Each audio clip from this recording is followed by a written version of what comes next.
Hello बच्चों, let's read this question. The question says, in the following question, a statement first is followed by a corresponding statement second. Of the following statement, choose the correct one. Option A, both statement first and second are correct and statement second is correct explanation of statement first.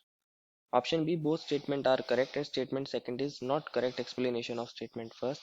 Option C, statement first is correct and statement second is incorrect. And option D, statement second is correct and statement first is incorrect.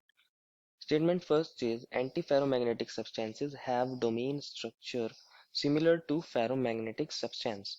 And statement second is antiferromagnetic substance have oppositely oriented domains which cancel out each other's magnetic moment. बच्चों इस question में हमें दो statements दी गई हैं और हमसे पूछा गया है कि हमारी कौन सी स्टेटमेंट सही होगी। और अगर दोनों ही स्टेटमेंट सही हैं तो हमको बताना है कि क्या सेकंड स्टेटमेंट जो है वो करेक्ट एक्सप्लेनेशन है स्टेटमेंट नंबर फर्स्ट का या फिर नहीं। तो फर्स्ट ऑफ ऑल बात करते हैं इस क्वेश्चन में हमारे की कंसेप्ट की। की कंसेप्ट क्या होगा बच्चों, हमारे पास डोमेन्स इन मैग्नेटिक सब्सटेंसेस। मतलब जो हमारे पास मैग्नेटिक सब्सटेंसेस होते हैं like paramagnetic substances, diamagnetic substances, ferromagnetic substances and anti ferromagnetic substances, ferrimagnetic substances, उसके अंदर डोमेन का कैसा ओरिएंटेशन होता है, कैसा स्ट्रक्चर होता है, हम वो देखने वाले हैं इन मैग्नेटिक सब्सटेंसेस। तो हमारे पास क्वेश्चन में दो ही सब्सटेंसेस की बात चल रही है, एक एंटी फेरोमैग्नेटिक सब्सटेंस की और एक फेरोमैग्नेटिक सब्सटेंसेस की। तो फर्स्ट ऑफ ऑल हमें पता होना चाहिए हमारे पास डोमेन्स होती क्या है। बच्चों हमारे पास किसी भी मैग्नेटिक सब्सटेंस के अंदर क्या होता है, मेटल आयन प्रेजेंट होते हैं। मैग्नेटिक सब्सटेंस के अंदर कौन होते हैं बच्चों, मेटल आयंस।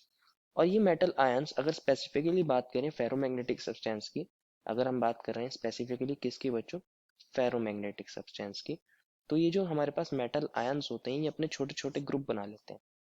और ये जो छोटे छोटे ग्रुप बना लेते हैं इन्हीं को बोलते हैं हम क्या, डोमेन्स। डोमेन्स इन्हीं को बोलते हैं।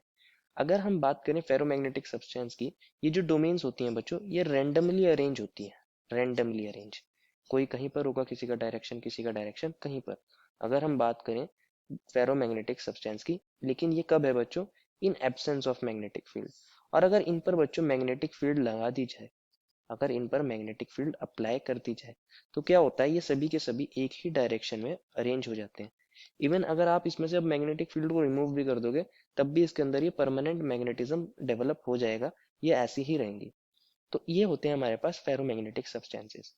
वहीं बात करें हम हमारे एंटी फेरोमैग्नेटिक सब्सटेंसेस की, तो एंटी फेरोमैग्नेटिक सब्सटेंसेस के अंदर क्या होता है बच्चों, हमारे पास एंटी फेरोमैग्नेटिक सब्सटेंसेस के अंदर भी कौन होती हैं, डोमेन्स होती हैं।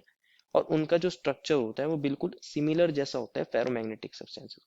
सेम नहीं होता, सिमिलर होता है। किसके जैसा बच्चों, फेरोमैग्नेटिक सब्सटेंस की डोमेन जैसा सिमिलर होता है, सिमिलर टू फेरो, ऐसे लिख सकते हैं फेरोमैग्नेटिक।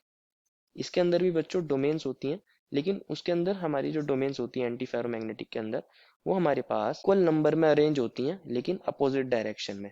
एक अगर अप है तो एक डाउन होगी, एक अप है तो एक और डाउन, एक और अप है तो एक और डाउन। मतलब ये अपोजिटली अरेंज होती हैं, अगर कुछ अप है तो कुछ डाउन होंगी लेकिन इक्वल नंबर में होंगी। तो इसका जो बच्चों नेट मैग्नेटिक मोमेंट हो जाता है वो जीरो हो जाता है, क्योंकि ये एक दूसरे को कैंसिल आउट कर देते हैं। स्टेटमेंट फर्स्ट में हमें कहा था कि एंटोफेरोमैग्नेटिक सब्सटेंसेस के अंदर डोमेन स्ट्रक्चर सिमिलर होता है फेरोमैग्नेटिक जैसा।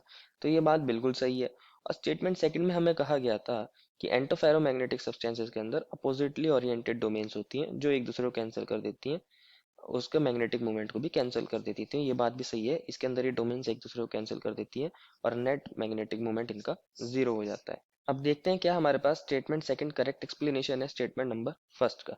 बच्चों स्टेटमेंट नंबर जो सेकंड है उसमें हमारे पास मैग्नेटिक मूवमेंट क्या हो रहा है, जीरो हो रहा है। क्योंकि क्यों जीरो हो रहा है बच्चों, क्योंकि इनके अंदर हमारे पास अपोजिटली ओरिएंटेड डोमेन्स हैं जो इक्वल नंबर में है। इससे इस चीज का कोई रिलेशन नहीं कि एंटी फेरोमैग्नेटिक सब्सटेंस का स्ट्रक्चर फेरोमैग्नेटिक जैसा सिमिलर होगा। अगर हाँ ये स्ट्रक्चर सेम होता तो हम ऐसा बोल सकते थे कि हमारी जो स्टेटमेंट नंबर सेकंड है वो करेक्ट एक्सप्लेनेशन है स्टेटमेंट नंबर फर्स्ट का। लेकिन अगर ये स्ट्रक्चर सेम नहीं है, ये तो सिर्फ सिमिलर है फेरोमैग्नेटिक सब्सटेंस जैसा, तो इससे इसका कोई रिलेशन नहीं बैठता। Therefore, the final answer is option number B. Both statements are correct, but statement second is not correct explanation of statement number first.